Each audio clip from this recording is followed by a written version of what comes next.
नमस्कार दोस्तों, मेरा नाम है संदीप सिंह और मेरे चैनल संदीप सिंह ब्लॉग्स में आप सभी का स्वागत है। आज हम मूवी रिव्यू करेंगे RRR राइज रिवोल्ट रोर। तो ये मूवी बस तीन चीज़ में है, स्टोरी, फायर और वाटर। फायर इसमें रामचरण है, वाटर इसमें जूनियर NTR है और स्टोरी एक बच्ची की है जिसका नाम है मल्ली। कहानी शुरू होती है जंगलों से। जंगलों के अंदर में एक बच्ची है जो एक अंग्रेजन के हाथ पे, उसी ज़माने की मूवी है, 1920 की है, लगभग उसी एरा की है। तो एक बच्ची अंग्रेजन के हाथ पे मेहंदी या मेहंदी जैसा ही कुछ लगा रही है और सारे उसके कबीले वाले अंग्रेजों के सैनिक और उसके औरत के सारे गुलाम जो हैं वो बैठे हुए हैं और वो गाना गा रही है। उस अंग्रेजन को उस बच्ची का गाना बहुत पसंद आता है और वो अपने हस्बैंड स्कॉट से बोलती है। तब तक उसका हस्बैंड स्कॉट भी आ जाता है जो कि बहुत ही जालिम है। उस सीन में नहीं दिखाया गया है लेकिन उसी सीन से पता लग जाता है ये जालिमों का बाप है, हरामी एकदम नंबर 1 का। वो आ जाता है और वो उससे बोलती है मुझे ये बच्ची पसंद आई, इसको ले लो। तो स्कॉट अपने एक मैनेजर समझ लो, दूसरा ऑफिसर समझ लो, उसकी तरफ देखता है। वो अपनी जेब से 2 सिक्के निकालता है, इसके परिवार की तरफ फेंकता है, बच्ची के परिवार की तरफ। और बच्ची के परिवार में एक आदमी होता है, वो बोलता है शायद तेरी बच्ची का गाना बहुत पसंद आया है इसलिए वो इनाम दे रहे हैं, ले ले। वो उठा लेती है लेकिन जब वो बच्ची को लेके जाने लगते हैं तो वो बोलता है ये तेरी बच्ची के गाने का इनाम नहीं था, ये तेरी बच्ची को खरीद के लेके जा रहे हैं। फिर वो औरत बेचारी अपनी बच्ची को बचाने के लिए उस गाड़ी के पीछे पीछे भागती है और वहाँ पर गाड़ी रुकवाती है और बड़ा मिन्नतें करती है कि मेरी बच्ची को छोड़ दो, मेरी बच्ची को छोड़ दो। तो एक अंग्रेज सैनिक आता है, उस पर गोली मारने जा रहा होता है। तो स्कॉट निकल के आता है, बोलता है स्टॉप। ये स्टॉप सुन के आपको लगेगा ये रोक रहा है कि गोली मत मारो, लेकिन वो आता है और बोलता है कि एक अंग्रेजी गोली इंग्लैंड में बनती है, 7 समुद्र पार करके जहाज के थ्रू भारत आती है, तो इसको हम ये बेकार से भारतीय पे बर्बाद नहीं कर सकते हैं, तो उसको गोली से नहीं किसी और चीज़ से मारो। तो अंग्रेज सैनिक वहाँ से पड़ा हुआ एक इतना मोटा डंडा उठाता है सूखा, उसके सर पे मारता है, उसको मार देता है, गाड़ी चली जाती है। ये है फिल्म की कहानी। मतलब अब इस बच्ची को स्कॉट से लेके वापस आना है। फिर एंट्री दिखाई जाती है रामचरण की। रामचरण एक पुलिस ऑफिसर है और सैनिक नहीं है, वो ऑफिसर है। तो किसी वजह से लेके दिल्ली में जो हेडक्वार्टर्स होते हैं उनके चारों तरफ, हाँ किसी वजह से नहीं, वजह मैं बताता हूँ, लाला लाजपत राय को एक आंदोलन के दौरान अरेस्ट किया जाता है। तो उनकी रिहाई के लिए वो लोग वहाँ पर धरना दे रहे थे, वो जाल को तोड़ने के तैयार थे और सैनिकों की ऐसी लग जाती, सैनिक डर जाते हैं। वो भारतीय सैनिक भी मिक्स होते हैं उसमें, अंग्रेज सैनिक होते हैं, सब मिक्स हो जाते हैं। तो एक सरदार भाई होता है हमारा, वो एक पत्थर उठा के फेंक देता है और वो पत्थर लगता है जाके एक अंग्रेज की फोटो पे, जिससे उसका कांच टूट जाता है, फोटो नीचे गिर जाती है। तो पीछे से जो सबसे बड़ा ऑफिसर होता है वो बोलता है कि arrest this bastard, bring him to me. तो सारे सैनिक पीछे हट जाते हैं क्योंकि पब्लिक वहां पर दिखाई गई है लाखों की, और लाखों की पब्लिक में जो भी सैनिक जाएगा या 10-5 सैनिक भी जाएंगे तो वो मारे जाएंगे। तो वहां पर एक ही ऑफिसर होता है, वो खड़ा रह जाता है जो पीछे नहीं हटता है, रामचरण। और वो ऑर्डर सुनता है, टोपी अपनी साइड में रखता है, जाल कूद के जाता है हीरो की तरह, क्योंकि हीरो ही है फिल्म में। और वो हजारों लाखों की पब्लिक से लड़ते हुए वो बंदा एंड में होता है, बिल्कुल उसको एंड से पकड़ के लाता है। तो इस सीन की बात यही कर लेते हैं। ये सीन मुझे बहुत ज़्यादा बेवकूफ़ाना लगा।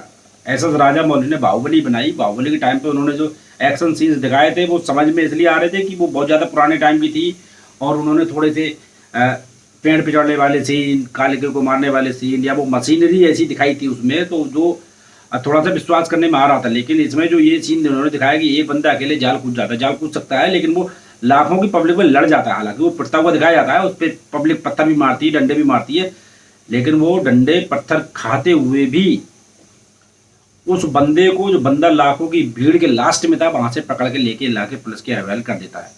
और बाद में वो पुलिस वालों के साथ में जो और अंग्रेज ऑफिसर होते हैं वो बोलते हैं ये भीड़ ने हमको डरा दिया।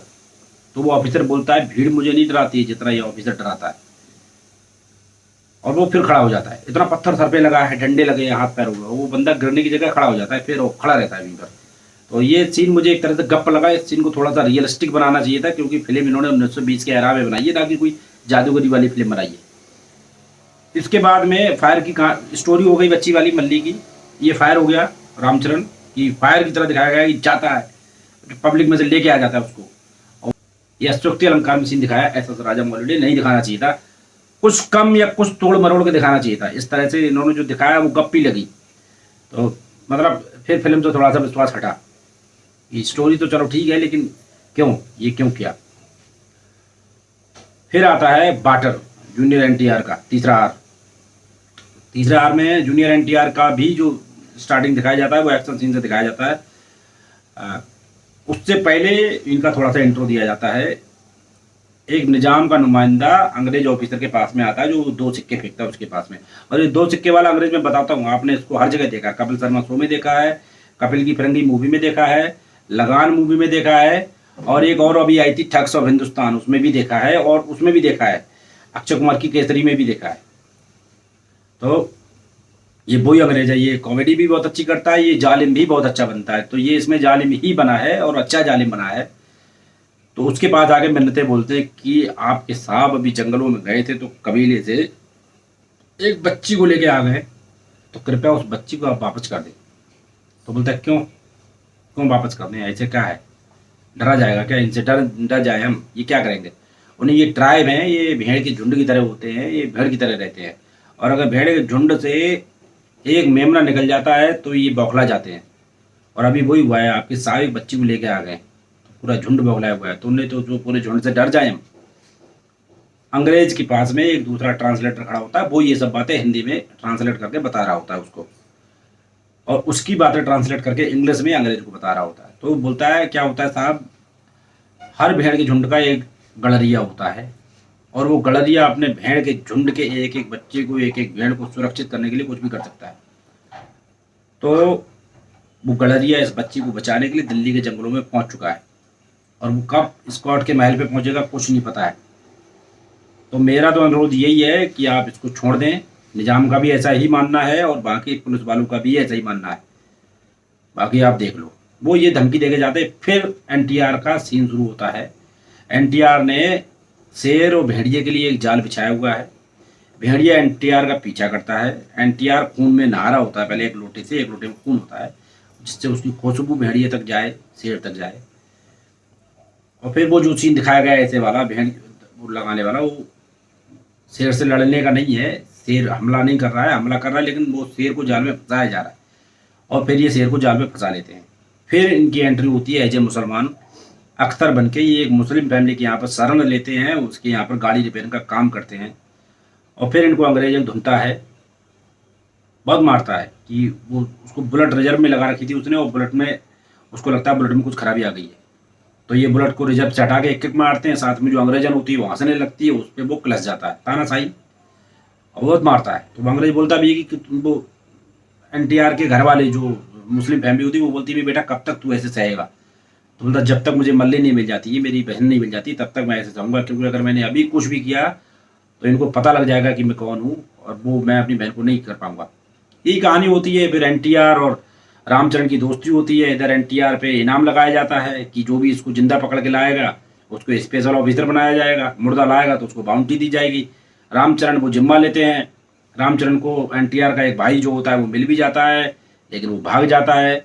फिर एक बच्चे की वजह से रामचरण और एनटीआर की दोस्ती होती है। ऐसे करके कहानी है, स्पॉइलर बाद में नहीं दूंगा।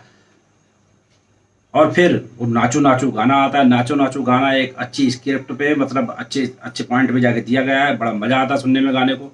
गाने में बहुत ज़्यादा डांस सीन है, तो इनकी दोस्ती पक्की होती है। और यहाँ तक आपको लगेगा रामचरण विलन है फिल्म में, लेकिन एंड में जाकर आपको पता लगेगा कि रामचरण विलन नहीं है, रामचरण भी हीरो है। फिर अजय देवगन की एंट्री भी होती है। अजय देवगन की एंट्री बहुत शानदार है, जानदार है, ज़बरदस्त है, जिंदाबाद है। अजय देवगन ने जैसा हिंदी फिल्मों में काम किया है, गंगा जल हो, रेड हो, वैसा ही काम, या तानाजी हो, वैसा ही काम उन्होंने उसमें भी किया है। अजय देवगन की एंट्री, अजय देवगन के सीन आपको याद रहेंगे। आलिया भट्ट का भी रोल है इसमें एज ए सीता। आलिया भट्ट का नाम सीता है इसमें। तो आलिया भट्ट का कैरेक्टर आपको नहीं याद रह जाएगा, क्योंकि ऐसा कुछ खास स्पेशल दिया नहीं गया आलिया भट्ट को करने के लिए। और एंड में बहुत एक्शन है, मतलब अननेसेसरी एक्शन है। बाहुबली का एक्शन आप रिलेट कर पाएंगे, इस मूवी का जो एक्शन है वो आप रिलेट नहीं कर पाएंगे। इसमें रामचरण को बचाने के लिए एनटीआर जेल से छुड़ाता है, और रामचरण के पैर तोड़ दिए गए होते हैं, एक तरह से घुटनों में बंदूकें मार मार के हड्डी चटका दी गई होती है, और एनटीआर अपने कंधे पे बिठा के लाते हैं। जो वो सीन दिखाए गए हैं, वो सीन ऐसे दिखाए गए हैं आपको नहीं समझ में आएंगे। कितना भी भारी पहलवान क्यों ना हो ना, वो अपने कंधे पे लेके ऐसे ऐसे इतनी ऊंची जगह नहीं कूदेगा, अपने भी घुटने तोड़ लेगा। तो वो नहीं दिखाना चाहिए था। तो गप से हटके थोड़ा सा रियली भी दिखाना चाहिए था, क्योंकि ये थोड़ा सा रियल पॉइंट पे मूवी बनाई है, अंग्रेज दिखाए इसमें, सब कुछ दिखाया है। ये प्योर फैंटेसी मूवी नहीं थी, मतलब 1920 में ऐसा कुछ हो रहा था, लोगों के साथ में अत्याचार हो रहे थे। तो इस मूवी की स्टोरी अच्छी है, करेक्टर्स भी अच्छे हैं, जूनियर एनटीआर ने फिल्म में दम भर दी है। रामचरण की एक्टिंग भी खराब नहीं है, लेकिन आपको याद जूनियर एनटीआर रह जाएगा मूवी से, याद अजय देवगन रह जाएगा मूवी से। मकरंद देशपांडे भी इस मूवी में है, और मकरंद देशपांडे का जितना है उतना अच्छा है, ज़्यादा है नहीं। और इसमें श्रिया करके हैं, श्रिया चरण या क्या नाम है वो हीरोइन का, वो भी है, वो कहानी में है, तो थोड़ा सा है उनका करेक्टर, वो भी आपको याद रहेगा, और अच्छी है वो भी, वो करेक्टर भी मतलब अच्छा है। तो आपको याद रह जाएंगे दो ही करेक्टर मूवी से, जूनियर एनटीआर और अजय देवगन। रामचरण आपको धुंधला सा होने लगेगा एनटीआर के सामने, लेकिन रामचरण का भी ठीक ठाक है। तो अगर ये एक्शन की ओवरडोज को निकाल दें तो पिक्चर अच्छी है, 5 स्टार लायक है। अगर एक्शन की ओवरडोज को वापस इसमें डाल दें तो पिक्चर 2 स्टार 2.5 स्टार लायक है। पिक्चर को व्यू बहुत मिलेंगे, क्योंकि जब आप देखने जाते हैं तो आप मनोरंजन करने जाते हैं। हालांकि हम द कश्मीर फाइल्स भी देखने जाते हैं सिनेमा हॉल्स में, और उसको देख के रोते हुए निकलते हैं, लेकिन रामचरण को और ये एनटीआर को RRR में देखने जाएंगे तो आप एक्साइटेड होकर जाएंगे, और हो सकता है एक्साइटेड होकर निकलें, क्योंकि बड़े पर्दे पे वो सीन बहुत अच्छे लगते हैं, बहुत शानदार लगते हैं देखने में। वो जंगल, वो भागदौड़, वो आग, वो सब बहुत अच्छा लगता है। लेकिन कहीं ना कहीं अगर रियलिटी देखें तो SS राजा मौली ने रॉर को ज़्यादा ही कर दिया है। राइज रिबूट तो ठीक है, लेकिन रॉर को ज़्यादा ही कर दिया है। इतना ज़्यादा रॉर नहीं दिखाना चाहिए था। बस ये मैं इस मूवी को दूंगा सिर्फ 2.5 स्टार। 2.5 स्टार इसलिए दूंगा क्योंकि पैसा बहुत खर्च हुआ है। अगर इतना ज़्यादा पैसा खर्च नहीं हुआ होता और इतना एक्शन होता तो मैं इस मूवी को 1.5 स्टार देता। स्टोरी वाइज भी 2.5 स्टार ठीक है, बाकी इतना एक्शन नहीं डालना चाहिए था। तो मिलेंगे अगले रिव्यू में, तब तक के लिए राम राम, सलाम, प्रणाम, सत श्री अकाल, केम छो, खड़े खंबा, भारत माता की जय। जय हो।